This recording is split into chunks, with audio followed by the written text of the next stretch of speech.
I was enjoying a peaceful slumber one evening when all of a sudden I felt a jarring sting on my foot that woke me up very suddenly from my slumber.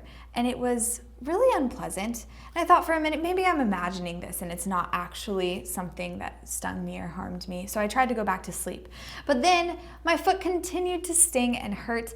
And so I thought I should do some investigating. So flipped on a light, looked at my foot, saw there was a wee sting there on the bottom, and then flipped over the comforter of my bed to find the most horrifying sight I think I've ever beheld in my life.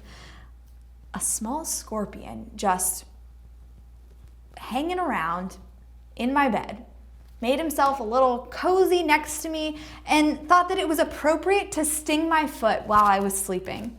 I was deeply unsettled by this and immediately started weeping. Mind you, this was like a year and a half ago, so that I'm like a 26-year-old woman weeping at the sight of a scorpion.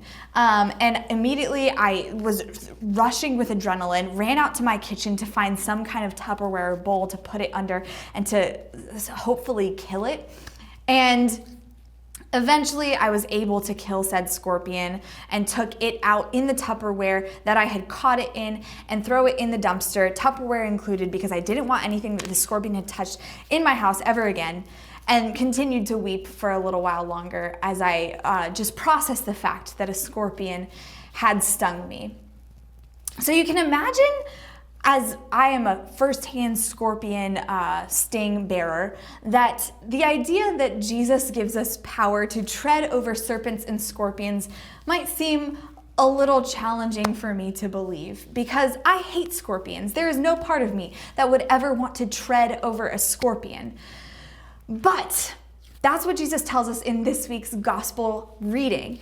And as I reflect on it, as I pray with this a little bit longer, I recognize that He doesn't just give us power to tread over scorpions, but that Jesus, in his death and resurrection, has given us power to overcome sin and overcome death and spend eternity with him in heaven. And that is far greater than overcoming a tiny little scorpion. So this power, it's a big deal. It's not something casual that Jesus has given us. It is a tremendous power that we receive as faithful followers of Jesus. But we don't follow him for that power, and we don't rejoice in the power. We rejoice in the fact that Jesus himself has given us a way to spend eternity with him in heaven. That's what he refers to at the end of this upcoming Sunday's gospel reading, is that following him isn't at all about the power. It isn't about the signs and wonders. It isn't about the expressions or behavior of our Christianity that we rejoice in. It's about rejoicing in the fact that Jesus has made a way for us to spend eternity with him in heaven, that we are desired by the Father, and that Jesus has made a way for us to offer our lives to the Father, so that we might know the fullness of life in eternity with him. When you and I respond to the call to follow Jesus, yes, we receive tremendous power that even can tread over serpents and scorpions.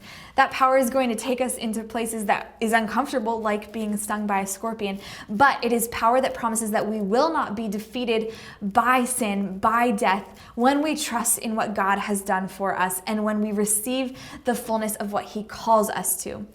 So this week, I want to challenge you to reflect on the fullness and the weight of that power that you bear as you follow Jesus, as you choose to follow him in your day-to-day life. When we follow Jesus, we receive a tremendous power, and that's a big deal. But that is not why we rejoice as Christians. We rejoice because we know that Jesus has made a way for us to spend eternity with him in heaven. I hope your small groups have been going so well. It's been delightful to journey with you these last few weeks, reflecting on God's word with you. If you have any other further reflections, please leave them in the comments below.